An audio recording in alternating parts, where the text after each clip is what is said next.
Gabbie Hanna spent years building an internet brand as the ultimate misunderstood martyr. But freshly leaked direct messages prove she wasn't just reading the drama. She was allegedly funding a weaponized cult of teenagers to do her literal dirty work behind the scenes. The internet exploded when a former fan named Alyssa dropped a video breaking down why she abandoned the toxic fandom. Alyssa claimed an adult creator was running a daily group chat with kids as young as 14.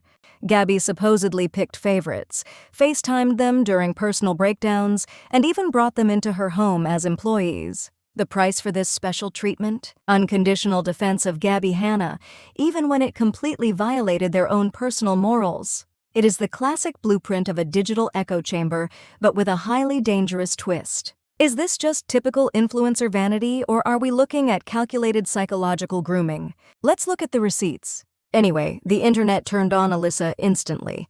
Commentator Hello Leash dropped a response video labeling Alyssa the literal ringleader of this digital cult.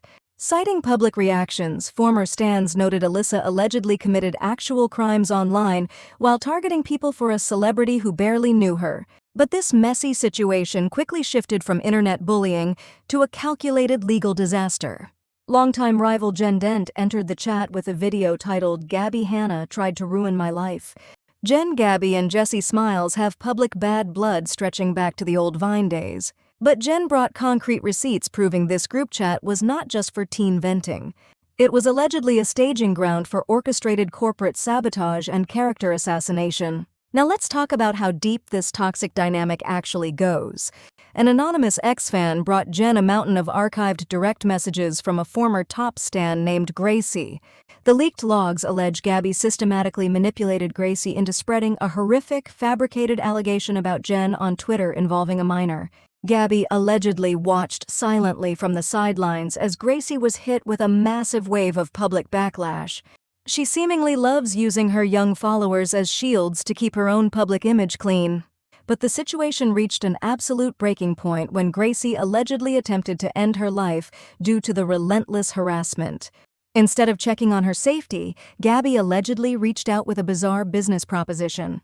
Specifically, Gabbie wanted to use Gracie's self-harm attempt as a weaponized talking point in her 2020 YouTube comeback video. In leaked voice notes, Gabbie is heard asking an unstable teenager if she could tell the public a fan relapsed because of the haters.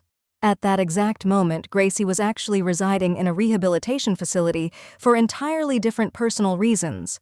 When Gracie eventually left treatment and confronted her about the manipulation, Gabbie completely ghosted her. She allegedly told Gracie that she was being incredibly parasocial and simply imagined their entire friendship. It is the textbook definition of clinical gaslighting. It is also highly ironic coming from a creator who spent years publicly crying because Trisha Paytas denied their friendship. But like I said, the rabbit hole goes deeper than just one ruined friendship. This wasn't a standard creator mistake. It was a structured system of unpaid labor and legal insulation. Industry insiders on Reddit recently pointed out how traditional labor laws completely fail to protect fans who cross into professional assistance. Gabbie allegedly used the immense power imbalance inherent in creator-fan dynamics to bypass standard employment ethics. She gave minor fans special access, arbitrary allowances, and direct proximity to her platform. In return, she expected full-time corporate defense and PR crisis management. When you hire an actual public relations firm, they charge thousands and know the legal boundaries. When you use a teenage stan account, you get free labor that will blindly jump into a legal furnace for you.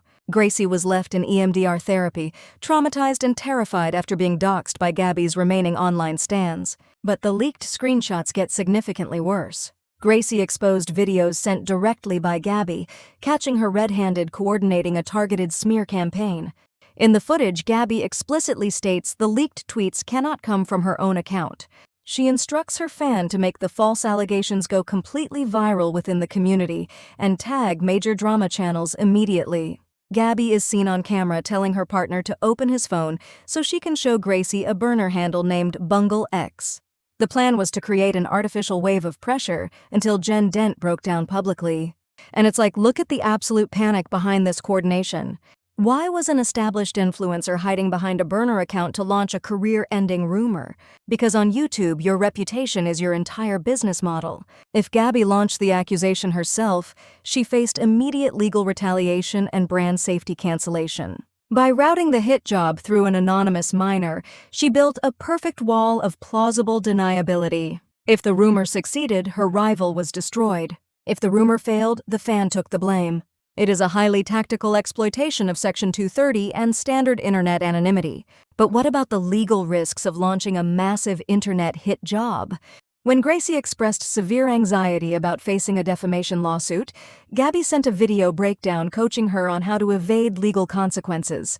She confidently explained that slander is incredibly difficult to prove because the victim has to prove the perpetrator knowingly lied.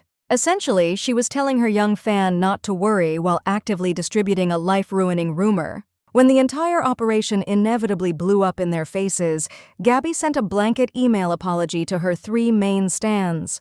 She casually suggested they move their conversations to a WhatsApp group because it was much safer than email. To make matters worse, Gabbie followed up with a video apology recorded while sitting on a toilet. She casually laughed off the fact that she put an anonymous teenager in a dangerous situation. Jen Dent is now calling out the absolute hypocrisy of the entire situation. Slander is not a single internet argument that you just leave in the past. It is an ongoing attack designed to ruin careers and professional opportunities permanently. Jen noted that the targeted harassment extended far beyond Twitter.